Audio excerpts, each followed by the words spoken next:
आप्यायन्तु ममाङ्गानि वाक्प्राणचक्षुश्रोत्रम् अथो बलमिन्द्रियाणि च सर्वाणि सर्वं ब्रह्मोपनिषदम् माहं ब्रह्म निराकुर्याम् मा मा ब्रह्म निराकरोत् अनिराकरणम् अस्त्वनिराकरणं मेस्तु तदात्मनि निरतेय उपनिषत्सु धर्मास्ते मयि सन्तु ते मयि सन्तु ॐ शान्ति शान्ति शान्तिः.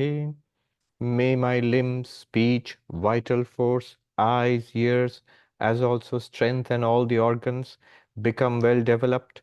Everything is the Brahman revealed in the Upanishads. May I not deny Brahman, may not Brahman deny me. Let there be no spurning of me by Brahman, let there be no rejection of Brahman by me.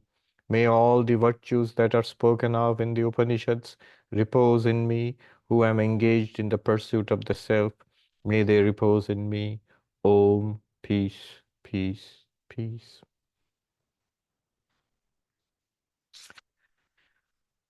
All right.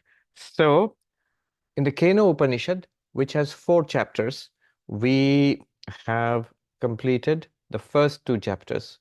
And at the end of this second chapter, we saw that one of the most remarkable teachings of the entire Upanishadic literature of Vedanta, Pratibodha viditam matam amritatvam hi vindati.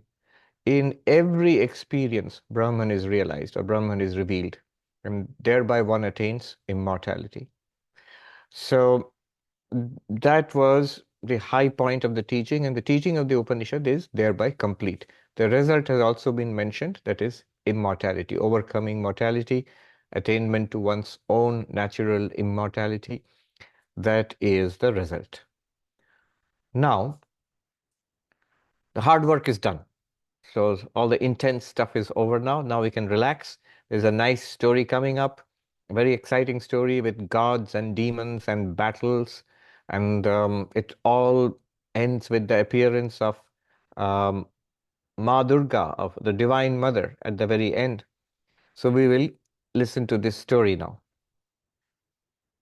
That is in the 3rd chapter. I'm going to chant the mantras and read out the translation. So we have to listen to the whole story, from the beginning to the end.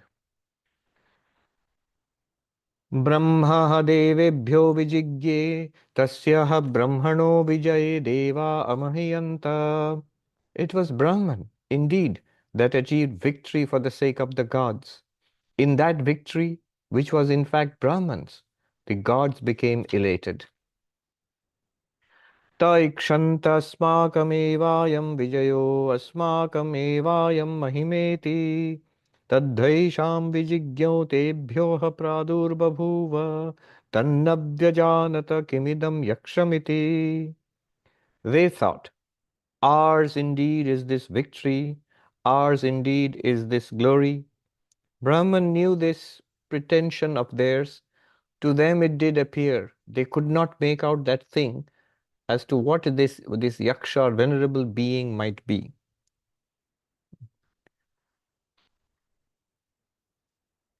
Te agnimabruvan jata veda etad vijanihi kimidam yakshamiti tatheti. They said to fire, O jata veda, find out thoroughly about this thing as to what this yaksha is. He said, so be it. तदभ्यद्रवत्तमभ्यवदत् कोस इति अग्निर्वा अहमस्मीत्यब्रवीत् जातवेद वा अहमस्मीति. To it he went, to him it said, who are you? He said, I am known as fire, or I am Jataveda. Saying, Tatha, so be it. Oh, sorry. Then, Tasmin stoi kim viryamityapidam sarvam daheyam yadidam prithivyaamiti. It said, what power is there in you, such as you are? Fire said, I can burn up all this that is on the earth. Tasmai trinam nidadhave taddaheti tadupapriyaya sarvajavena tanna shashakadagdhum satataiva nivavrite naitadashakam vigyatum yadetad yakshamiti. The yaksha placed a straw for him, saying, "Burn this." Fire approached the straw with the power born of full enthusiasm. He couldn't consume it. He returned from the yaksha to tell the gods, "I couldn't ascertain it fully as to what this yaksha is." Atavayumabruvan vayavetad vijanihi kimetad yakshamiti tatheti. Then the gods said to air, "O air, find out thoroughly about this thing as to what this yaksha is." Air said, "So be it." तदभ्यद्रवत्तमभ्यवदत् कोस इति वायुर्वा अहमस्मीत्यब्रवीत् मातरिश्वा वा अहमस्मीति. To it he went. To him it said, "Who are you?" He said, "I am known as air, or I am Matarishwa." Tasminstvai kim viryamityapidam sarvamagadīya yadidam prithivyamiti. It said, "What power is in you? What power is there in you, such as you are?" Air said, "I can blow away all this that is on the earth." Tasmai trinam nidadhaveta dadatsveti tadupapriyaya sarvajavena tanna shashakadatum satataiva nivavrite naitadashakam vigyatum yadetad yakshamiti. The yaksha placed a straw for him, saying, "Take it up." Air approached the straw with all the strength born of enthusiasm. He could not take it up. He returned from the yaksha to tell the gods, "I could not ascertain it fully as to what this yaksha is." Atindramabruvan maghavan vijanihi kimetad yakshamiti tatheti tadabhyadravat tasmat tirodhade. Then the god said to Indra, "O Maghava, find out thoroughly about this thing as to what this yaksha is." He said, "So be it." He, Indra, approached it, yaksha. From him the yaksha vanished away. स तस्मिन्नेवाकाशे स्त्रियमाजगाम बहुशोभमानाम् उमां हैमवतीं तागं होवाच किमेतद्यक्षमिति. In that very space he approached her, the superbly charming woman, that is Uma Haimavati. To her he said, "What is this yaksha?" Now we move to chapter 4, where the final, strangely enough, the story concludes partly into chapter 4. So, chapter 4. Sa brahmeti hovacha brahmano va etad mahi adhvamiti tato haiva vidanchakara brahmeti. It was Brahman, said she. In Brahman's victory indeed you became elated thus. From that utterance alone, to be sure, did Indra learn that it was Brahman. Tasmadva ete deva atitaram ivanyan devan yadagnir vayur indraste yenannedishtam pasparshuste yenat prathamo vidanchakara brahmeti.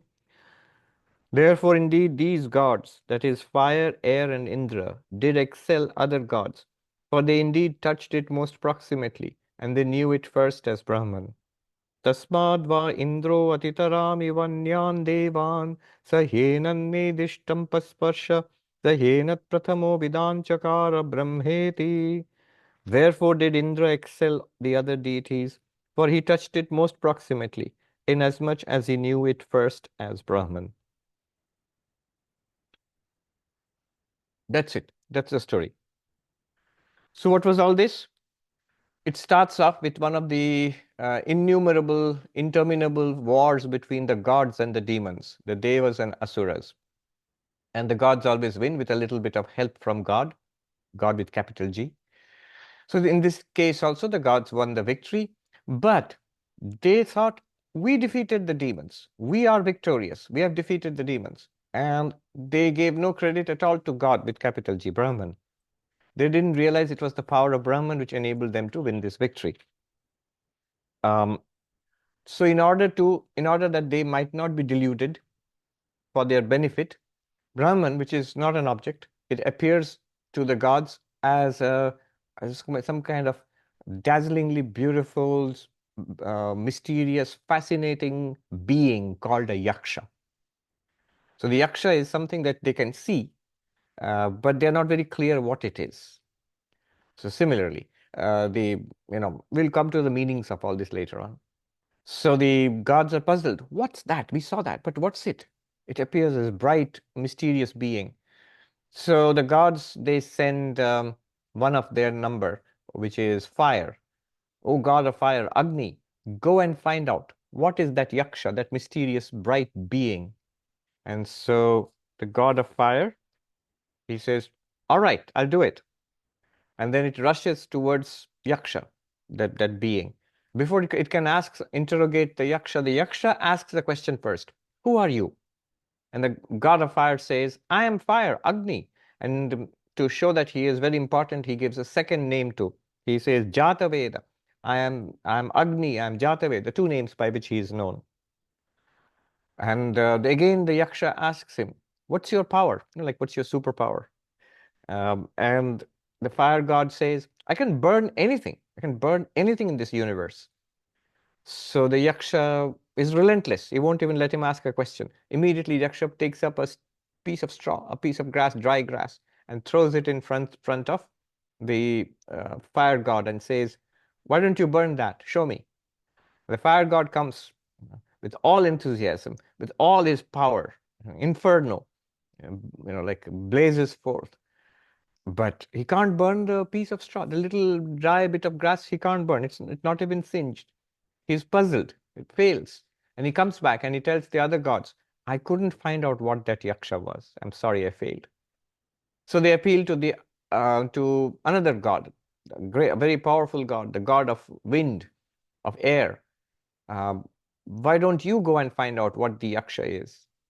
And the god of wind says, yes, Vayu. He says, yes, I will. And he goes, he rushes towards the yaksha. Before he can do anything, the yaksha asks him, who are you? He says, I am the god of air. My name is Vayu. I have another name, Matarishwa. Then the yaksha asks, so what's your power? What's your superpower? And the god of wind says, I can blow away anything in this world. That piece of straw was right there. So the yaksha said, there it is. Blow it away. Show me.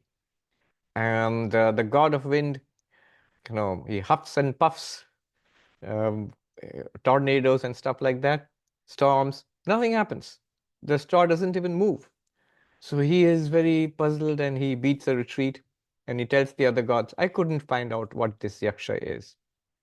So they turn to their king, the mightiest among them, Indra, the king of the gods. These are all gods with small g, the king of the gods. And they ask Indra, Magavan, one of his names is Magavan, which means the mighty one. Why don't you find out? Why don't you go and try to find out what this yaksha is? And Indra says, so be it. And he goes there. But before anything can happen, the yaksha doesn't even ask him a question, doesn't wait for him to ask a question, just disappears. Doesn't even grant him an interview, Shankaracharya says in his commentary. So Indra is stunned, but he waits there. He waits, and in that same space where the yaksha was, appears a female form, a very beautiful, divine female form. It's the mother goddess, it's Shakti. And the Upanishad says it is Uma Haimavati, another name for Durga. So Haimavati, daughter of the Himalayas. Uma, who is the wife of Shiva, another name for the daughter of the Himalayas, another name for Parvati or Durga. She appears. And it says, the Upanishad says, she was dazzlingly beautiful. And Indra asks her, what was that being who was there just before you, right there? And she reveals to him, it was Brahman. And it was by the power of Brahman that you won this amazing victory. Thus it was that Indra became enlightened. And he enlightened, he told others, the other gods, it's Brahman. And thus they knew it was Brahman. And among all the gods, these are the first three who knew about Brahman, Indra, Agni, and Vayu, the king of the gods, the god of fire, the god of wind. And they excelled all the other gods because they became enlightened first. And among them, Indra was the preeminent because he was the first, most proximately, he was the first to realize that it is Brahman. That's it. That's the story. Now, what was all that about? What does it mean? The idea here is the teaching of the Upanishad is over. And at the end of it, hopefully the students are enlightened. The best students are already enlightened long ago. When the teacher gave a test, do you know Brahman? And then the student answered, yes, I do. The teacher said, but you can't know Brahman. How? If you say you know Brahman, you're wrong. And uh, then the student replied, it's not that I know Brahman, I do not know, but it's not that I do not know either. I know it too. And those of us who have understood this statement of mine, they understand Brahman, they have realized Brahman. And then the teacher approves of that answer, and he says, it is known to those who claim that they do not know it, and it is unknown to those who claim that they know it. Now, at this point, it's supposed to be an explanation. Doesn't seem to be much of an explanation, makes it even more mysterious. And then the teacher goes on to the final, or the Upanishad goes on to the final teaching, the highest teaching. That in every knowledge it is known. It's not unknown, unknowable. It's not, um, you know, something very exclusive, available only in one way. Actually, once you get it, you find it everywhere. You realize everything in every experience in the world there is, in every experience you have, Brahman is revealed for those who know. And that leads to immortality. And that's the whole teaching.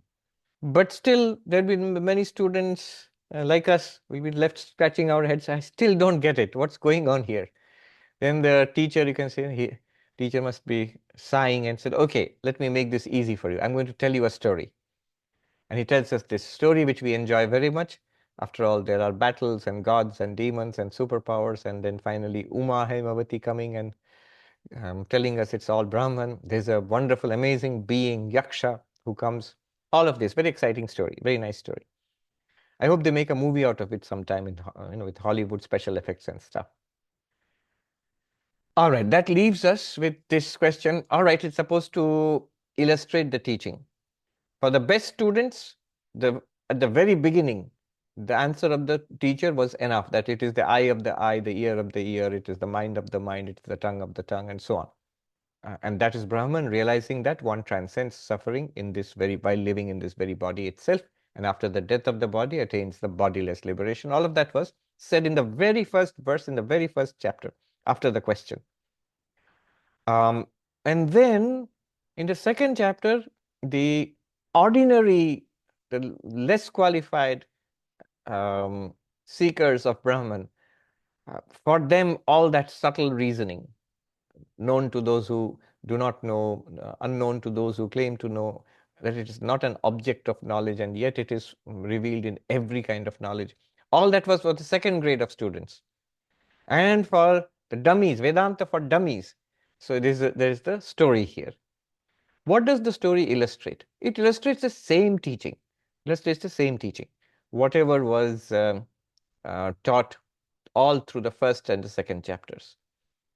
Based on what Shankaracharya has said about the meaning of the story, he has given 5 alternatives actually. He says it could mean this, it has this meaning, this meaning, this meaning. So five meanings he has given. I'm going to go to that, but first, some general observations on the story. What did the story show us?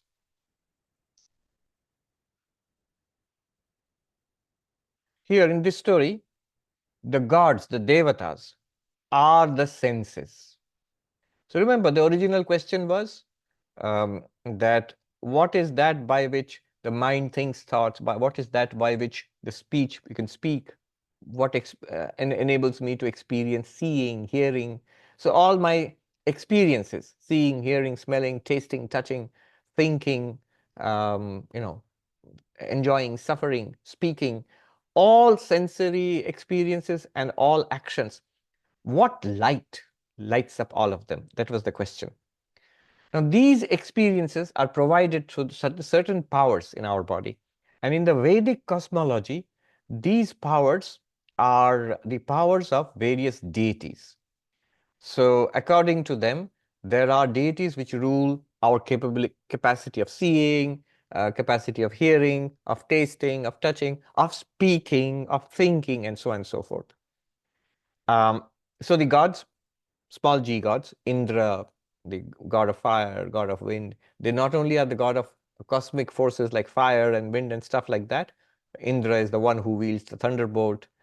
But they also, at the individual level, what is called adhyatma, at the physical, individual level of the psychophysical being, the powers of the gods are manifest in our sensory powers, in our powers of action.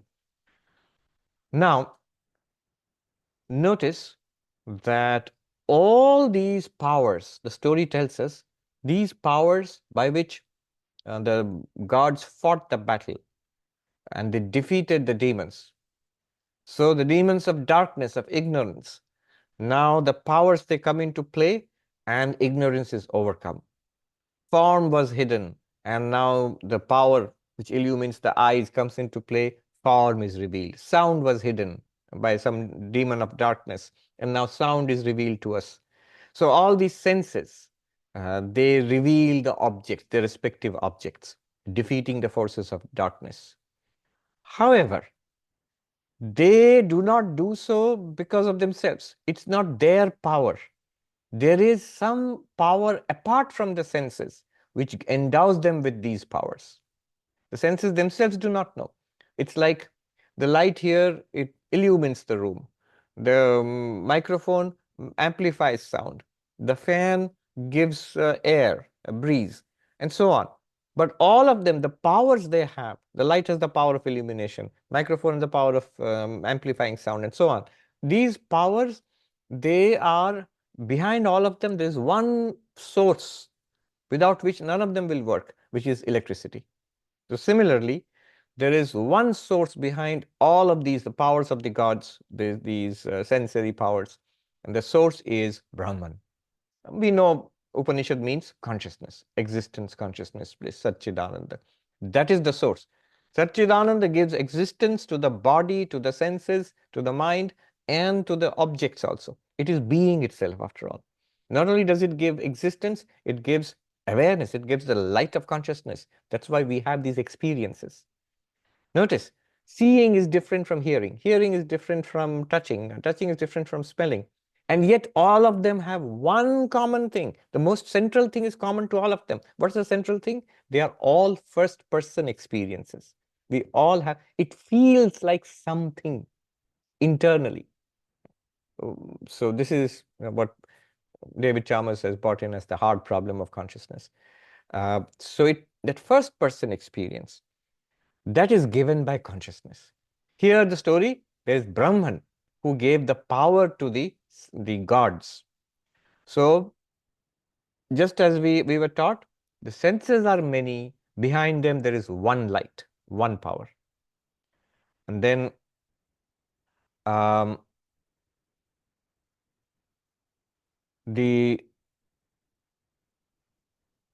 notice, so the powers, two things I've said here. The powers do not belong to the gods themselves, just as the powers do not belong to the senses themselves, although they're expressed in the senses. That's one thing. Second, the senses are different, the powers are different, but the source is one. Similarly, our senses are different, but the source of illumination is one consciousness. This also be something we touched upon in the beginning of the Upanishadic teaching. Then the next point, which we find in this story, none of the gods were able to identify the yaksha. So, and what is the yaksha? It's very interesting. It's not exactly Brahman, because Brahman is not an object. It can't appear. But it does appear. And it attracts the senses.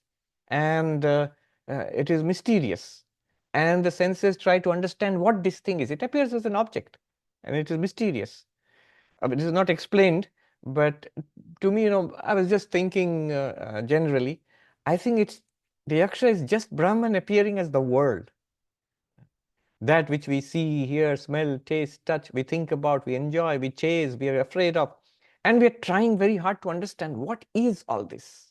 It's actually Brahman, but it is appearing as an object. And all our senses try to objectify, but we cannot know it in reality, because the senses cannot, you can't see Brahman, you can't hear Brahman, you can't taste, touch. So as the gods go, to find out what the yaksha is, they fail. And how they fail, it is shown as their powers don't operate on the yaksha. In front of the yaksha, their powers don't operate. The wind cannot blow away stuff, even a piece of straw. The fire cannot burn even a piece of straw. Yeah. And the mind, let us say Indra is representing the mind, suppose, then the mind can't even grasp it. It disappears. When the mind tries to understand what it is, it disappears. Yaksha disappears. So the point here is Brahman, it cannot be understood. It's inscrutable. It's extremely subtle. It is in fact not an object. That's illustrated by the gods being unable to understand the yaksha, unable to work on the yaksha, unable to do anything in front of the yaksha. It shows the power comes from the yaksha, and that power will not operate on the yaksha. This is all. See, the story is just illustrating whatever has been taught earlier. Yat chakshusha pashyati yena chakshungshi pashyati tadeva brahmatvam vidhi nedam yadidam upasate. In the first chapter, what the eyes do not see, but by which the eyes see everything. Know that to be Brahman, not what you worship here as this. What the speech cannot reveal, but by which all speech is revealed. Know that to be Brahman, not what you worship here as this. What the mind cannot think of. Yan manasana manute yena hurmanomatam. But what the mind cannot think of, but by which the thinking of the mind is illumined.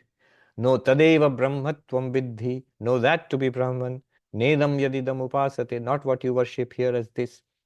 This is being shown here by the gods trying to display their powers before the yaksha, and they fail.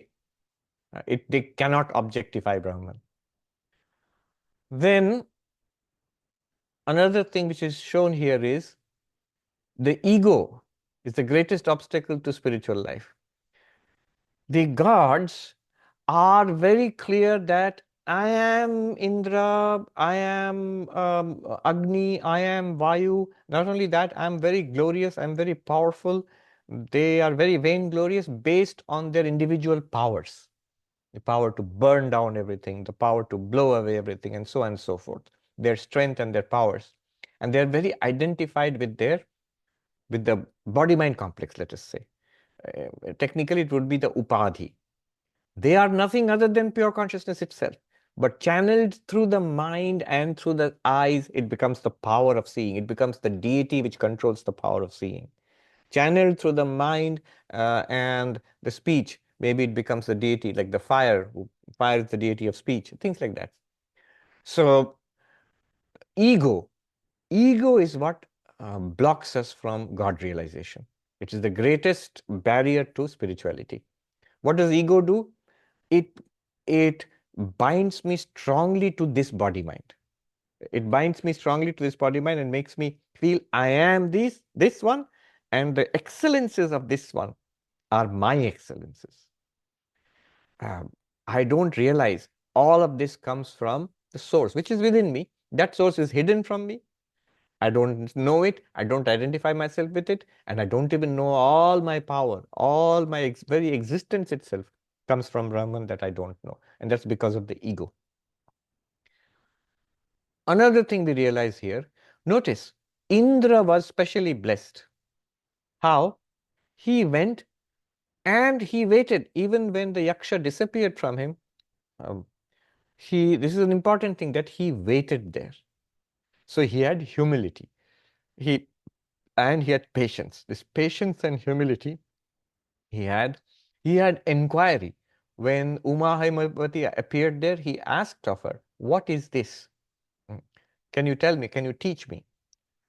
So the importance of the sadhan chatushta, the fourfold qualifications, which Vedanta later systematized as Vivek, Vairagya, the sixfold treasure, and Mumukshutvam, the intense desire for freedom.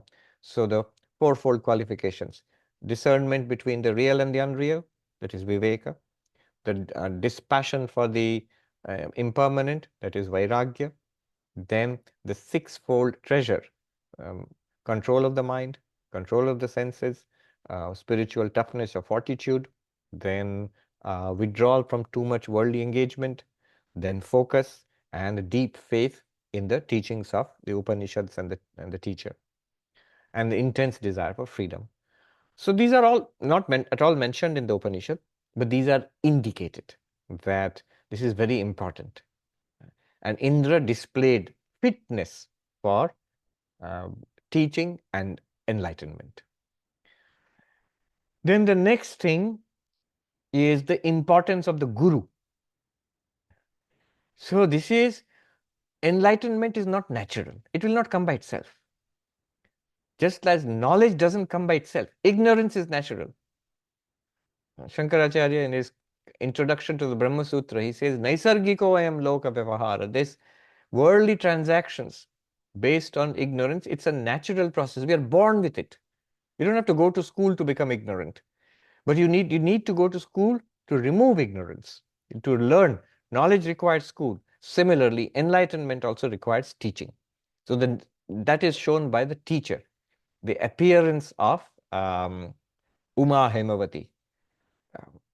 Shankaracharya gives two meanings to this Uma Hemavati. She is the goddess, that's one meaning. But the primary meaning he gives is that she is enlightenment. She is Brahma Jnana. The knowledge of Brahman is represented as Uma Hemavati. And he even says, the Upanishad says she was very beautiful, dazzlingly beautiful. And he says, enlightenment, Brahma Jnana is very beautiful. That's why. So that's one meaning. And the second meaning is a straightforward meaning. Uma Hemavati means Uma Hemavati, Durga, the divine mother.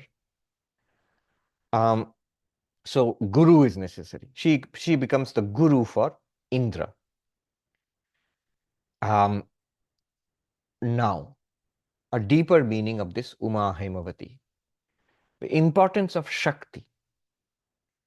So it is the divine mother who gives us, is Shakti who gives us enlightenment, or at the very least removes the obstacles in the path.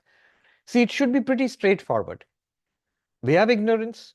Here are the texts, the teachings, which will give rise to knowledge. Knowledge will remove ignorance, and we should realize we are Brahman. We are already Brahman. It should not be so difficult. But practically, we see it's not at all that easy. We are all stuck somewhere or the other.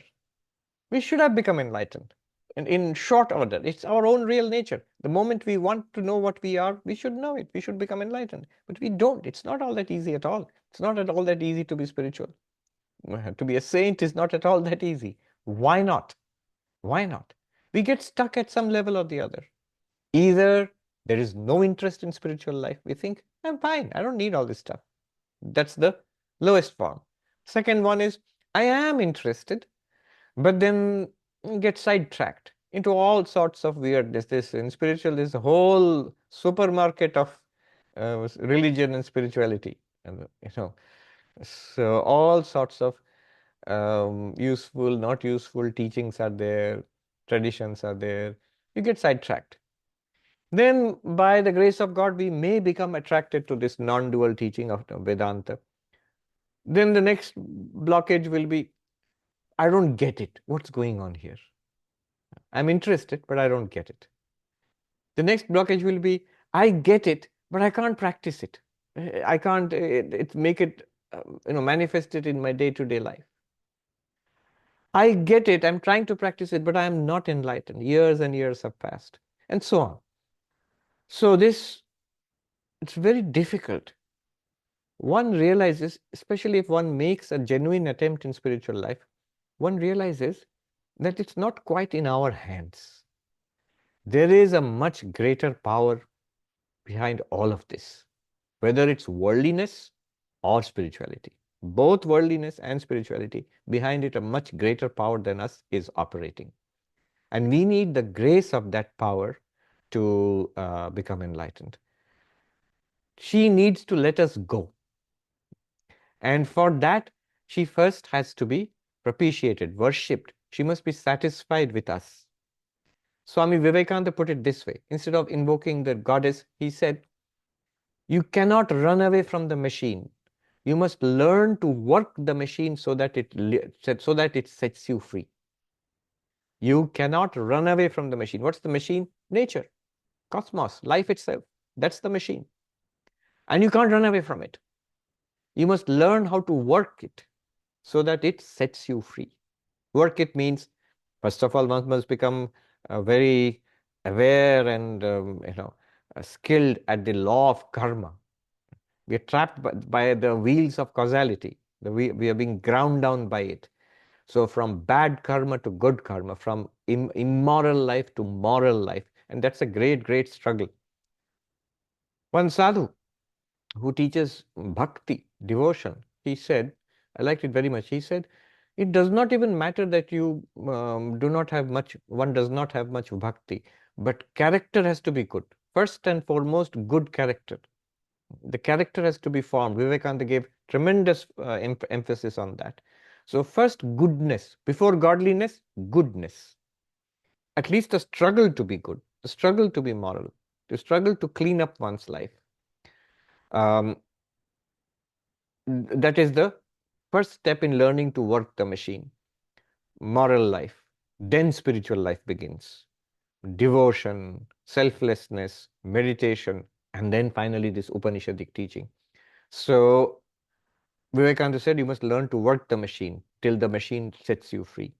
Sri Ramakrishna put it even more directly. He said Rama, Sita and Lakshman are walking in the forest. Rama is representative of Paramatman, God. And Sita is representative of the Divine Mother, of Shakti. And Lakshman is the representative of sentient beings like us, those who are seeking God realization. Now, as long as Sita stands behind and between Rama and Lakshmana, Lakshmana cannot see Rama. It's only out of grace if she steps aside, he can see what he wants to see, which is Rama. Now, another example is in Banaras once, Ma Sharada, Holy Mother, she had gone and many monks, disciples of Sri Ramakrishna had accompanied her to Banaras, including Swami Brahmananda, including M, the author of the Gospel of Sri Ramakrishna. One day, the Holy Mother, Sharada Devi, she asked one of her attendants, go and ask Rakhal, that is Swami Brahmananda, who was the president of the order, a God-realized soul. Ask him, why is Shakti worshipped?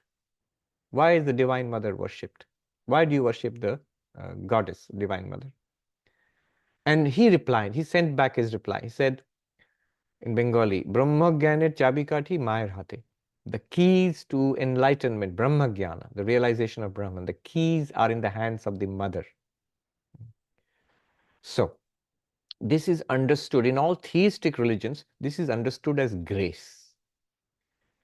We cannot do it by our own works. It's not like some kind of worldly achievement which we can work at and then we have a like a step-by-step plan to achieve it. At one time we will realize the load of our past karma, or in Christian theological terms, our original sin. It's too difficult. It's actually impossible for any sentient being to get rid of it by it. So all the teachings may be there. It may be very straightforward, but some measure of grace is required. Many are looking worried. Do I have the grace? No, we have it because we are here after all. We are interested in spiritual life. As a wonderful old Swami once told me long ago, when I expressed doubt, I said, I'm a very ordinary fellow. I'm not a saint. Now I'm beginning to see how difficult this path is. So will I ever become enlightened? And he said, of course.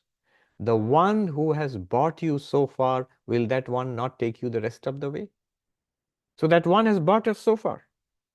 We are interested in spiritual life. We are inquirers and practitioners. That's by the grace of God. That's by the grace of the Divine Mother, which means the Divine Mother has taken us under her wing. And so once she takes up our cause, she won't let go. She won't let go anyway, but for the worldly people, it's the scenic route, lifetimes and lifetimes. For us, it's much faster and shorter because we want God realization. We want enlightenment. So this is that point, the sudden appearance suddenly of Durga, Uma Haimavati, shows that a measure of grace is an essential factor in enlightenment, and that we must pray for. We must please God, please the Divine Mother, which whatever your theology is, to let us go. Let us go. Um, Sri Ramakrishna put it in this very homely fashion. He said, this is a game that little children play, the blind man's buff. So Granny, the grandmother, she puts on these pieces of cloth on the children's eyes, and she's at the center of the circle, and the children run around trying to touch her. If you touch the granny, you're set free. Now, the granny tries to avoid being touched by the kids who are trying to find where she is. And Sri Ramakrishna says, the granny is not happy if you find her immediately when the game starts. She wants the game to, heat it up. Let's have some fun for some time. And then you can find her. So she is not pleased if you find her immediately as when the game starts. That's why. That's why it's taking so long. It's so difficult for us. She makes it interesting for us. But her grace is necessary. So that's the point. Then again, the role of Indra, if Indra is representing the mind, other gods represent different senses. So if Indra is representing the mind, why I'm saying if, because in the Vedic cosmology, actually Indra is often identified with the power of actions, the hand. We all know as kids the story of the Brahmin and the garden. There's a very cute story where Indra is the god, the deity behind the power of action of the hand. The story is that it's a misuse of Vedanta. So that's an example of misuse of Vedanta. There was this Brahmin who had a garden which he was very proud of. He had cultivated the garden himself and planted the choicest flowering plants and so on. He was very proud of it. And anybody would go, he would show them around and say, I did this, I did that. Now, one day, what happened was um, a cow entered and started eating up his favorite flowering plants. And the Brahmin was so furious, he chased the cow, and poor cow, and hit it hard with a stick, and the cow died and fell down and died. Now, the sin of killing a cow, that's the worst possible sin. So the sin now goes to catch the Brahmin. The Brahmin says, wait, who are you? And this is dark form, the sin has come. Well, I am the sin of killing a cow. Now you're going to suffer for it. He said, no, wait, just a minute. The hand killed the cow, and the deity in charge of the hand is Indra. So Indra is the one who is responsible for killing the cow. The sin said, okay. And then he goes off to Indra, and Indra sees this dark form coming for him. Who are you? I am the sin of killing a cow. Why have you come here? Well, because this person killed a cow, but he said, you are responsible. Indra said, wait a moment. And then he puts on a disguise and he goes down to the Brahmin's cottage. And then he asks the Brahmin, what a beautiful garden! Did you do all this yourself? And the Brahmin said, yes, come, I'll show you. Here is this plant, and I planted it myself. Here is that plant, and I watered it myself. Here is that plant, and I pruned it myself. I did. You did it. I did it. You did it. I did it. And then they come across the dead cow. Goodness, what's this? And the Brahmin is quiet now. So then Indra reveals his true form, and he says, you rascal. He says, everything, all the good stuff is you did it. And when it comes to the dead cow, you send the sin to my doorstep. No. So I don't know, free will, if it's free will, then it's free will. But if you realize God is in charge of everything, that's different. But you can't mix it up. So now, back to the point. If Indra represents mind, which I think it does, then an important point has been shown here. Enlightenment first comes in the mind, not in the eyes. You can't see Brahman with the eyes. You can't hear Brahman. You can't touch Brahman, grasp Brahman, and so on. But with the mind, where ignorance is, when knowledge dawns on the mind that I am Brahman, it removes the ignorance in the mind. Knowledge arises in the mind and removes the ignorance in the mind. And we know the theory of this. In Vedanta Sara, we have done Vritti Vyapti, Phala Vyapti, which I won't enter those technicalities. What exactly happens at enlightenment? And we know the exact role of the mind. So knowledge dawns in the mind. The first person, so the Upanishad says, Indra excelled all the other gods because the most proximate knowledge of Brahman, realization of Brahman, first came to Indra. And through that knowledge, you see, the other gods also got that knowledge. Now connect it to Pratibodha Viditam Matam. Once I realize what Brahman is and I am Brahman, then in all the other sensory activities, it's impossible to see Brahman or hear Brahman or smell Brahman. But in all seeing, all smelling, all touching, all hearing, Brahman is now revealed. So all the other gods, quote unquote, got to know about Brahman too. And these gods, the senses, were exalted above all the other gods because in all conscious experiences which these senses provide, Brahman is most clearly revealed. But it must be first realized in the mind. That also, I think, is something that's being shown in this story. Yes.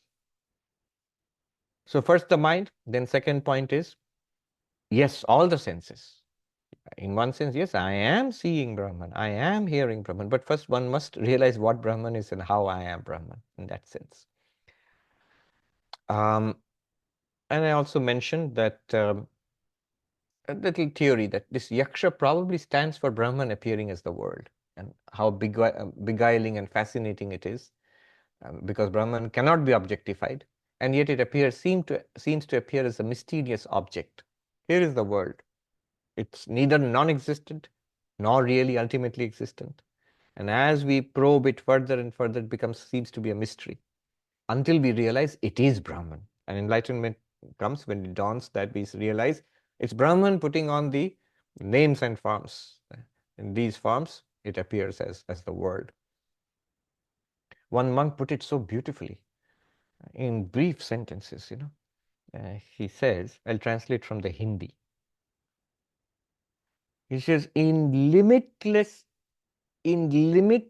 existence, in this ocean of existence, the conscious experience of change is called time. This is an ocean of being, where we experience change. Things are changing, happening. That is what we call time. Psychologically, that's what we experience as time. That's one. In this limitless ocean of existence, the conscious experience of quantity, big, small, here, there, near, far, this is called space. So in the limitless ocean of existence, this conscious experience of every experience is conscious experience. So the consciousness of, or the experience of quantity. I'm translating from Sanskrit. Parimana. Experience of change, parinama. Change is parinama. Experience of quantity, parimana. Experience of quantity. Here, there, big, small, far, near. This is called space. And then he says, in the limitless ocean of being, the experience of otherness is called object. How beautifully put. There's one limitless ocean of being, which you are actually. But in that, if you see, that's a pot, that's a house, that's a car. These are all objects. They all seem other than you. The moment otherness appears in the ocean of being, then that is called object. Until that time, the object is not appearing. You are the limitless ocean of being. So in the limitless ocean of being, because of ignorance that I am that, what happens? Space appears, time appears, and objects appear. All of them are what? They are the limitless ocean of being. And what is that limitless ocean of being? You. It's you. It's your real nature. It is Brahman. So beautifully put.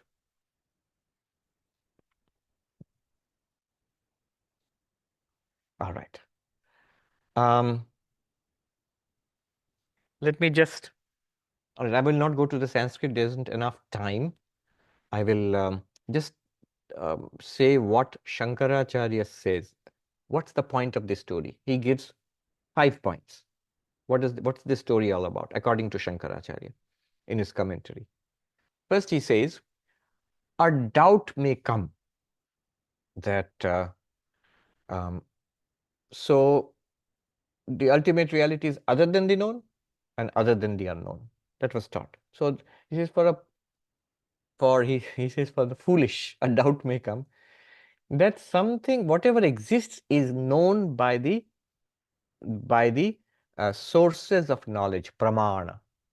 So whatever exists is either known by seeing, hearing, smelling, tasting, touching, or by inference, by scientific investigation, by some method. If it exists, it should be known. And if it cannot be known in any way, then it doesn't exist. In that case, Brahman is something that doesn't exist.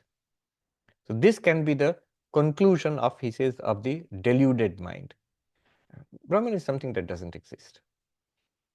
So the first meaning of the story is that no, Brahman is something that does exist. How can that one, who is the source of all the powers of the gods, who is the supreme power behind all the gods, who enabled the gods to be victorious, who enabled the defeat of the demons, the forces of darkness. This sounds like a childish tale, but it's a deep philosophical point. Who enables knowledge to work, who enables darkness to be dissipated. How can that be non-existent? So Brahman does exist. This is one thing that the story proves. The second thing that the story is meant to show is stuti. That means praising enlightenment. It is by the knowledge of Brahman that Indra and the other gods, they were exalted over all the other gods. They became supreme. And among the gods, Indra became supreme. So this is called praise. This is a peculiar style of the ritualistic portion of the Vedas, the Karma Khanda. When the Vedas want you to do a particular ritual, they will praise it. By this ritual, you will be exalted in the highest heaven. So do this. Here, look, Indra became so famous because he realized Brahman first. And the gods became more famous than all the other gods, became more exalted than all the other gods because they knew Brahman. And therefore, knowledge of Brahman is being praised. Advertisement, basically. So that's the second reason. It's a stylistic method in the Vedas called Arthavada or Stuti for eulogy. That's the English translation. Eulogy of Brahma Vidya, of the knowledge of Brahman. Second purpose of the story. The third purpose of the story is to show that Brahman is inscrutable. So by all their powers, the gods could not do anything. They couldn't know the yaksha. So by all our pramanas, sources of knowledge, none of them can reveal. Brahman exists, but it can't be revealed by any of our sources of knowledge. We can't see it, we can't hear it, we can't discover it with microscopes or telescopes. So it's not amenable to discovery. Brahman is inscrutable. It's extremely subtle. That's the third point the story wants to make. Then the fourth point it wants to make is the story is a preparation for certain meditations which will be enjoined in the end of the Upanishad, in the fourth chapter. That's going to come. So it's preparing the basis for that meditation. So that we'll realize later as we read later what it means. There's a little bit left in the Upanishad in the fourth chapter, a rather mysterious portion at the end of the Upanishad. We'll explore that in the forthcoming classes. But Shankaracharya says this story leads up to that. And then there was one more, the fifth theory which Shankaracharya gave, fifth purpose the Upanishad is. Oh, it shows that all the ideas of agentship, kartritva, that sentient beings have is false. Things that I do, everything is being done by me. I've done so many great things, or I'm awful, I've done so many bad things. All of our doing, the results of that doing, and the experience of those results. In Sanskrit, karta bhokta, the doer and the experiencer, the sufferer of the experience, the results of karma. That is in ignorance. When we are enlightened, we realize it's actually Brahman behind everything. Without Brahman, none of these things are possible. All the powers, the source is Brahman. Five purposes for this story, according to Shankaracharya. Now let me quickly take a look at the comments or questions. Sanket Patil says, Shanti Mantra. Why is it Shanti Mantra? This may my limbs be fully developed because being taught to young students. Maybe, but it is a prayer for the powers of our Karmendriya, Gyanendriya, the 5 sense organs and the 5 motor organs, so that our sensory system, our physical capacities are fully developed. We may have a healthy body, an alert mind, so that we can move towards enlightenment. It's a prayer for the health of our body, our senses, and so on, because it will help towards enlightenment. Bhargava Teja says, right train of thought, Satchidananda is Saguna Brahman Kali, and what Satchidananda points to is Nirguna Brahman Shiva. Yes, yes, you can put it that way. And Durga, Uma Haimavati, is actually the same as Kali or Saguna Brahman.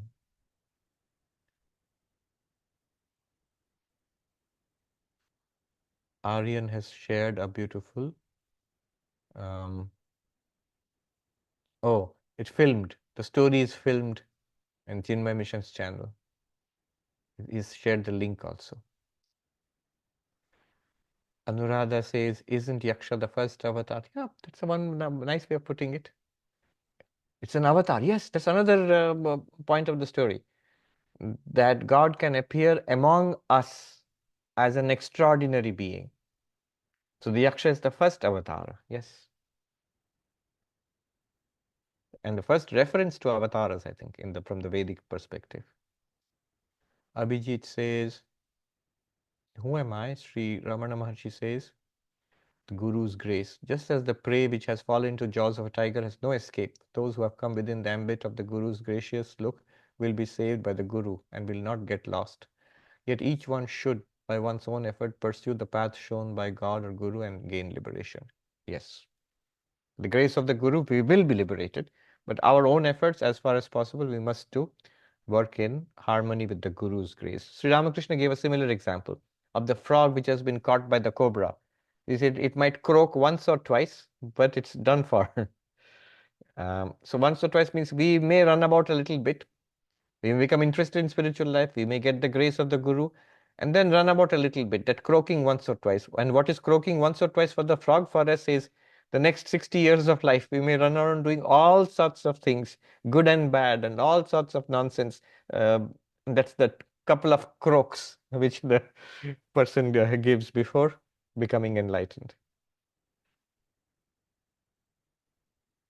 Alpana said, Alpana ji says, can you say that in Hindi, Sanskrit? Parinam, Pariman was the third one. Anya. The experience of parinama, change, in in Sat, pure being, is what is called Kala, time. The experience of parimana, quantity, in pure being is what is called space. And the experience of otherness, anya, in pure being is what is called object.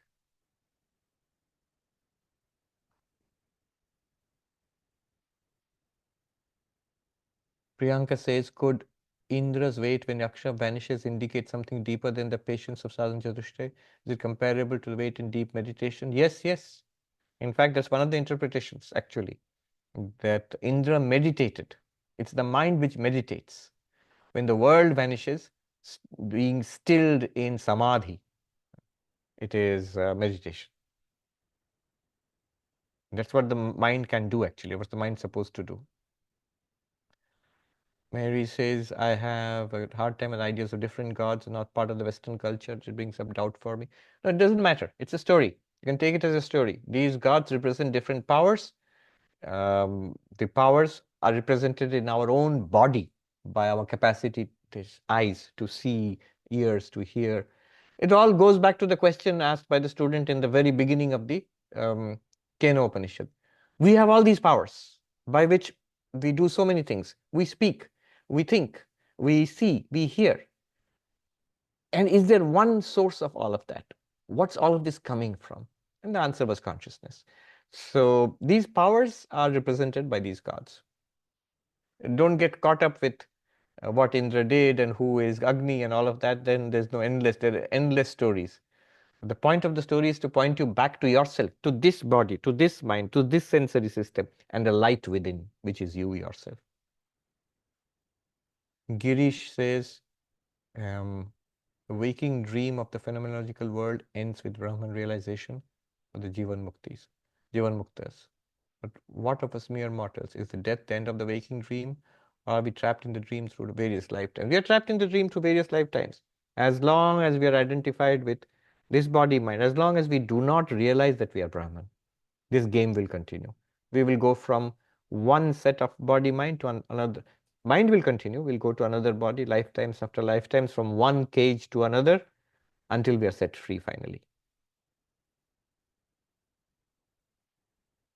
Yeah, Shiva, I gave that explanation of space-time object. This is all just borrowed from the way the sadhus explain it. Such wonderful things and deep philosophical concepts in just one or two lines.